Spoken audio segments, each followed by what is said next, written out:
Salut tout le monde, on se retrouve pour mon premier vlog de grossesse. Alors il faut savoir pour petite information que j'avais déjà filmé cette vidéo, mais quand je l'ai visionnée, je me suis trouvée trop, tu vois, je partais dans tous les sens. Tu vois, donc, en fait ce que j'ai fait ma youtubeuse sérieuse et j'ai pris des notes, tu vois, pour avoir un fil dans la vidéo parce que sinon ça va partir en cacahuète. Bon par contre tu vas arrêter de sonner, merci. Du coup, alors, et j'ai eu, ah oui, j'avais aussi posé la question, demandé sur ma page Facebook et sur mon Instagram que vous me demandiez, me posiez des questions relativement à ce premier trimestre, etc. etc. Oui, je suis en train de m'en toucher parce que je suis en train de voir que là j'ai un plus gros côté que l'autre. Donc c'est parce que j'ai fait mes couettes de travers, je crois. Et du coup, on m'avait pas mal posé de questions, enfin pas mal, ça va, j'en ai reçu quand même quelques-unes via MP. Donc j'y répondrai en même temps que je ferai ce vlog parce que voilà, je pense que c'est des questions c'est beaucoup de questions qui reviennent les mêmes en fait. Du coup, on va pas les faire d'heures de capture d'écran et vous les mettre à l'écran puisque c'est pas des questions spécifiques. Tu vois ce que je veux dire quoi. Donc pour celles qui ne savent pas, qui n'ont pas vu ma vidéo précédente, je suis désolée, je suis en train de regarder mon téléphone parce que je vais désactiver les sons pour pas qu'on soit dérangé, parce que c'est un petit peu chiant, tu vois. Qui ne savent pas, donc je suis enceinte de 15 semaines, exactement 15 semaines et 3 jours. Je suis en train de regarder aussi, moi, parce que j'ai une super application, je vous en parlerai après, qui vous calcule plein de choses et elle est très sympa. Je vous en parlerai aussi pendant la vidéo. Donc je suis enceinte de 15 semaines et 3 jours. Donc je suis dans mon deuxième trimestre actuellement. J'ai appris ma grossesse le jour de Noël. Et bah Express c'est tombé comme ça en fait. Alors oui, on m'a posé la question comment j'avais appris la grossesse. Donc je vais remettre sur ma page de notes et après promis je vous regarde, je regarde plus mon téléphone. Enfin si, je vais regarder un petit peu pour voir le fil du truc. Donc comment je l'ai appris en fait, comment vous expliquer, je savais que je sentais que j'étais déjà enceinte sans avoir fait le test et sans avoir des symptômes classiques de grossesse qui peuvent vous mettre la puce à l'oreille. Parce que clairement en fait je prenais j'ai pris des traitements pour tomber enceinte parce que j'avais des petits soucis. Donc je vous renvoie à mon article que je vous ai posté fin décembre, début janvier, je sais plus, où je vous explique qu'en fait mon premier petit garçon, je l'ai fait en 5 mois. Donc pour une première grossesse, c'est assez rapide. Et pour mon deuxième, on a mis un an en fait pour le concevoir. Donc j'ai fait un peu les choses à l'envers, c'est-à-dire que en général, un premier, vous mettez entre 9 et 1 an, 9 mois et une année, pas 9 ans, parce que sinon c'est horrible, pour le concevoir, parce que voilà, c'est la première fois, etc., etc. Et en général, les suivants arrivent plus vite. Moi j'ai fait l'inverse.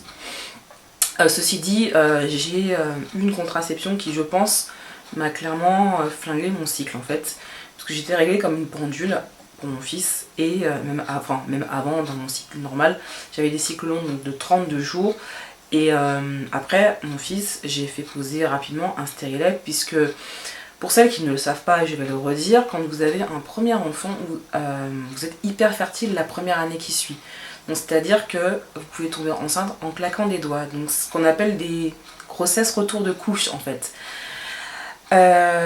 Et du coup moi je ne voulais pas avoir ça. Parce que je savais déjà avant d'être enceinte que ce phénomène se produisait. Et quand je suis sortie de la maternité, pardon, je suis sortie avec une ordonnance de pilule. Donc j'ai pris la pilule pendant 3 mois. Puis je me suis fait poser un stérilet. Je me suis fait poser le stérilet hormonal qui s'appelle Mirena. Parce que vous avez deux types de stérilet. Vous avez le cuivre qui a pas d'hormones et vous avez le hormonal qui contient une petite poche d'hormones qui vous bloque l'ovulation. Donc j'ai eu ça, vous pouvez le porter pendant 5 ans. Et quand avec mon mari on a décidé de faire notre deuxième enfant, je l'ai fait enlever en me disant que forcément dans les 3-4 mois qui allaient arriver, j'allais être enceinte. Bref, ça s'est pas produit et j'ai eu des problèmes et des troubles de cycle pendant plusieurs mois. Et du coup, j'étais dans mon gynéco, je lui ai expliqué la situation. Et comme il me connaît depuis mes 14 ans, mon dieu, je le connais depuis presque 20 ans, c'est assez bizarre de dire ça. Du coup, il m'a donné dans un premier temps de la progestérone à prendre après l'ovulation, donc qui vous régule vos cycles, mais qui a le gros inconvénient de vous donner tous les symptômes d'une femme enceinte, c'est-à-dire nausées, un peu mal aux ovaires, l'odorat qui se développe comme quand vous êtes enceinte, donc c'est très désagréable, et puis très mal au sein, etc. Donc il m'avait dit ne prends pas en compte ces symptômes, ce sont des faux symptômes en fait. Donc du coup les premiers mois où je l'ai pris j'ai été très malade, c'est-à-dire que j'avais, mais vraiment on aurait dit que j'étais enceinte, même mes proches me disaient mais en fait t'es enceinte, non, j'étais pas enceinte malheureusement. Et du coup ça n'a toujours pas fonctionné au bout de 4 mois de progestérone. Et ce qui s'est passé cet été aussi, c'est que j'ai fait, alors c'est pas vraiment une fausse couche spontanée, c'est ce qu'on appelle un échec de nidation en fait. C'est-à-dire qu'il y avait eu conception, mais l'œuf ne s'est pas accroché au niveau de l'utérus. Donc on ne peut pas parler à proprement parler de fausse couche spontanée, c'est vraiment plutôt un échec de nidation, donc c'est pas, voilà.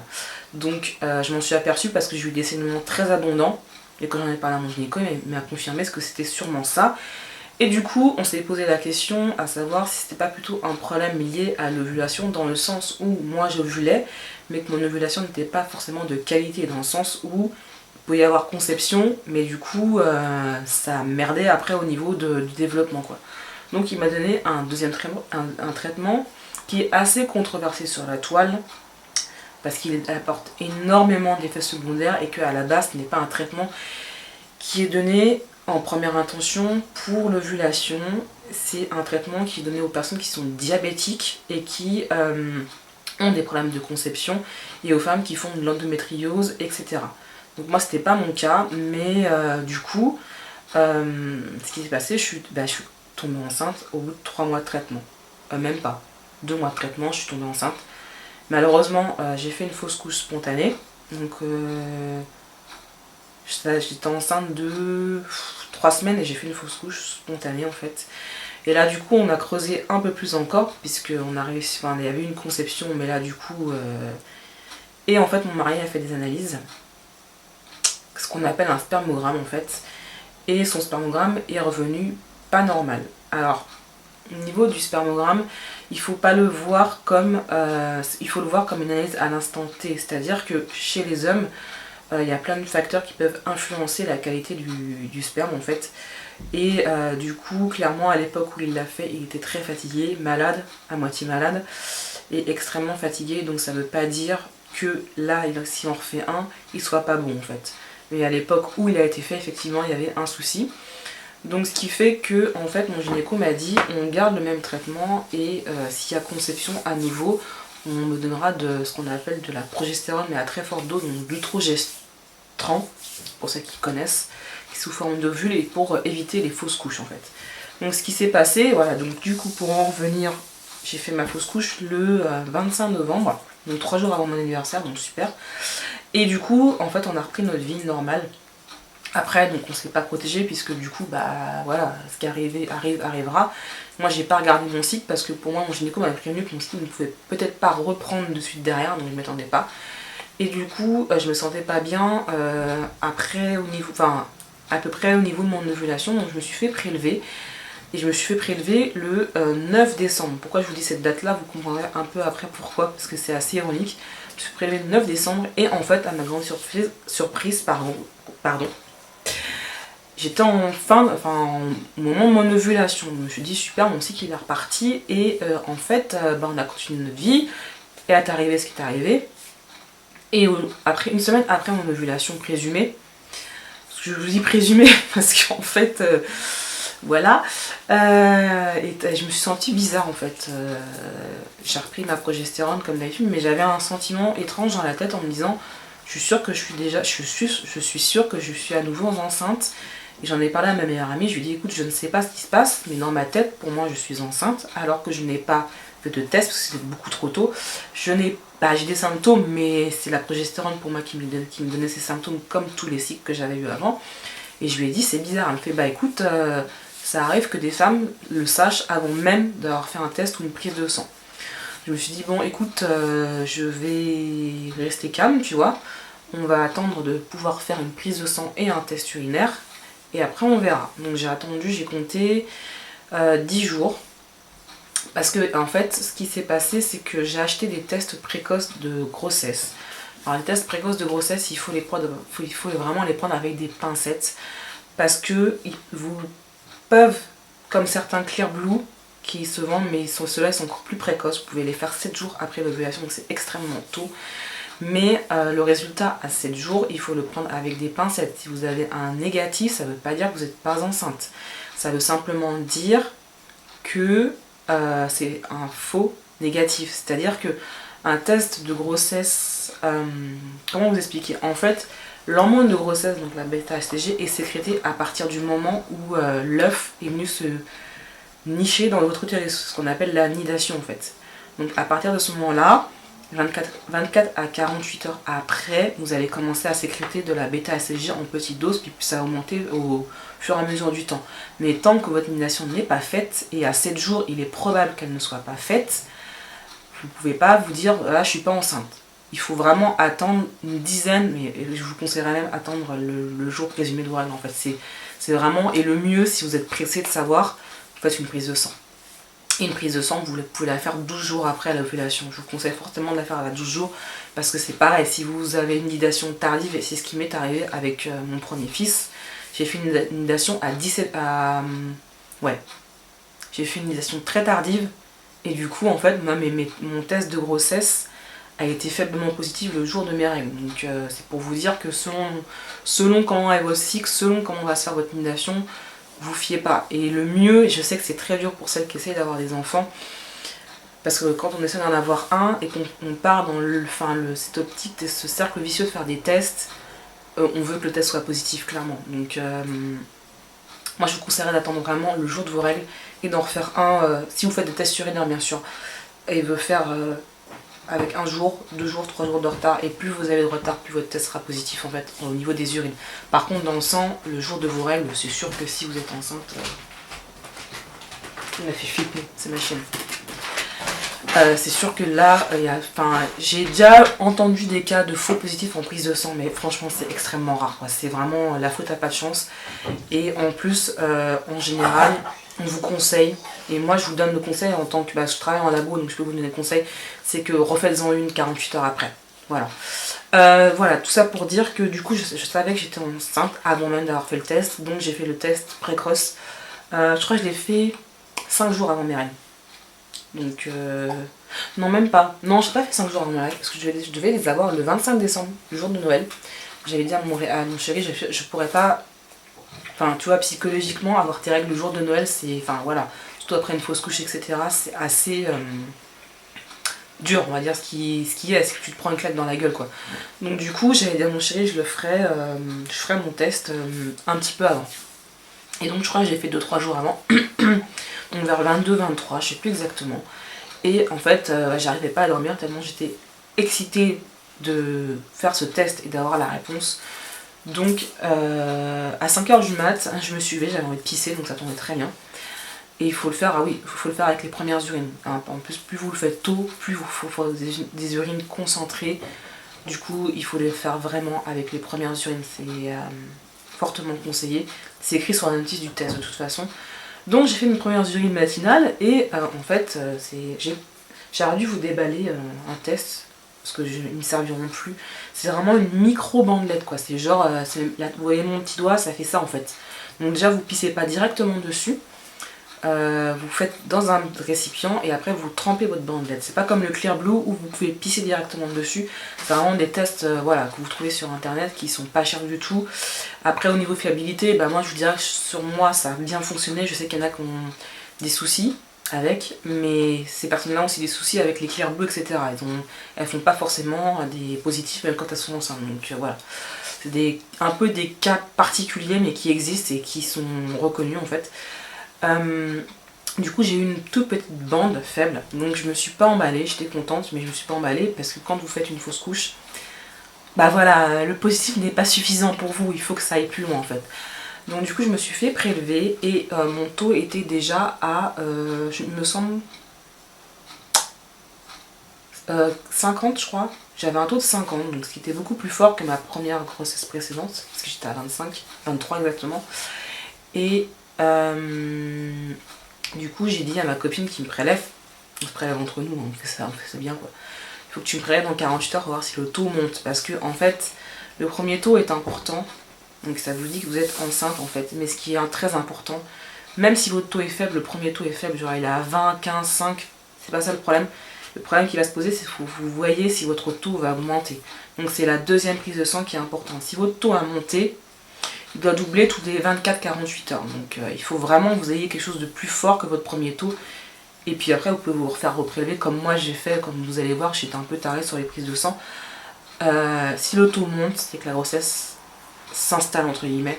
Je mets bien des grosses guillemets parce qu'après, quand on a un risque de fausse couche spontanée, bah même si le taux monte, malheureusement, on ne peut rien faire contre la nature, quoi. Donc voilà. Donc du coup, j'ai fait une deuxième prise de sang 48 heures après et mon taux avait doublé, j'étais à plus de 150. Et après, je suis rentrée un peu dans un cycle de, comment vous dire, de prise de sang à tout prix. Donc je me suis fait prélever, je crois, au tout pour le tout 5 fois. Et à la fin, j'avais plus, ma veine était tellement fatiguée que ma copine m'a dit on va arrêter là parce que la dernière prise de sang qu'elle m'a faite, elle a récupéré pas beaucoup de sang. Elle a récupéré vraiment le mini qu'il faut pour faire une analyse. Et elle m'a dit après arrête parce que voilà, c'est pas bon pour tes veines. Et de toute façon, il faut que tu ailles voir ton gynéco et tout ça. Donc j'en ai fait 5 et le taux est vraiment monté à la dernière prise de sang. C'est pour vous dire que carrément le taux est parti en dilution par la machine. Donc bref, voilà, donc le taux était très fort. Donc voilà, j'étais quand même rassurée de voir que le taux était monté. Je suis quand même partie rapidement voir mon gynéco au bout de la deuxième prise de sang. Il m'a mis sous ultrageston directement, donc c'est des ovules que vous mettez le soir parce que voilà, c'est un peu contraignant parce que vous avez, voilà, l'ovule libère son produit et puis le matin, voilà, je vous conseille les filles qui en ont mis, elles le savent, c'est que voilà, le matin, vous mettez une protection parce que voilà, c'est dégueulasse. Ensuite, qu'est-ce qui s'est passé je regarde mon truc, j'en étais où? Donc après, avec mon chéri, on s'est dit on va pas le dire tout de suite. Mais le problème qui s'est posé, c'est qu'on arrivait sur les fêtes de Noël et que même sans se mettre une cuite, on boit une coupe de champagne et tout machin. Et vous savez très bien que bah voilà, quand vous savez que vous êtes enceinte, l'alcool c'est fini. Le tabac normalement c'est fini, mais l'alcool voilà. Et du coup, bah, j'étais obligée de le dire à mes parents assez rapidement parce qu'ils ne pouvaient pas dire non, j'ai pas envie de prendre du champagne. Ma mère, elle aurait cramé tout de suite. Elle me connaît, c'est très bien que si je bois pas d'alcool, c'est que soit je suis malade, et donc j'étais pas malade, puis j'avais la banane jusque-là, soit je suis enceinte. Donc j'étais obligée de lui dire en fait, en lui disant tu prends ça avec des pincettes, puisque vu ce qui s'est passé, et surtout tu ne les bruites pas en fait, tu le gardes avec toi, papa et ma soeur en fait, voilà, puis il y avait ma belle-soeur à l'époque aussi. Donc elle l'a su aussi rapidement et je leur ai dit surtout vous attendez les 3 mois avant de les bruiter partout quoi. Et du coup j'ai une de mes copines qui le savait puisque c'est celle qui m'a prélevée. Et sinon je l'ai dit à qui d'autre? Je l'ai dit à ma belle-soeur aussi, mon autre belle-soeur du côté de mon chéri. Puisque bon elle, de toute façon, vu son passé, je pense qu'elle était assez compréhensive sur le fait de ce que je lui disto et que voilà, même s'il arrivait quelque chose. Par contre, je ne l'ai pas dit à mes beaux-parents parce que bon, j'adore ma belle-mère, mais des fois elle a des petites phrases qui sont assez bêtes. D'ailleurs, je ne lui ai pas dit que j'ai fait une fausse couche non plus, hein, parce qu'elle a des fois des petites phrases qui peuvent te laisser des petites blessures, tu vois, des trucs qu'elle t'envoie comme ça, donc j'ai préféré ne pas lui dire. Et on a attendu presque 2 mois de grossesse pour le lui dire en fait. Donc voilà, on a préféré parce que du coup, on s'est dit à 2 mois, bon. De toute façon, ça se voyait parce que j'étais pas bien et que j'avais des nausées, donc clairement j'avais une sale gueule, hein, on ne va pas vous le cacher. Et du coup, on a pris. Alors pour revenir, je suis allée voir mon gynéco et on n'a pas pu entendre le cœur parce que c'était trop tôt. Sinon tout allait bien, le bébé, le petit haricot, ça ressemblait plutôt à un haricot, allait bien et il m'a dit reviens dans 15 jours, 3 semaines, on en pourra écouter le cœur du bébé. Il m'a dit sinon t'as pas à t'inquiéter, tout le col est bien fermé, enfin il n'y a rien qui laisse présager quelque chose. Il m'a dit prends bien ton ultrageston, il m'a donné d'autres vitamines, etc. C'est des vitamines que vous prenez aussi pour la grossesse, donc acide folique, le fer. Et une autre vitamine, je sais plus laquelle que c'est la vitamine E qui m'a donné, je sais pas compris pourquoi. Je l'ai prise parce que c'est une médecin. Hein. Et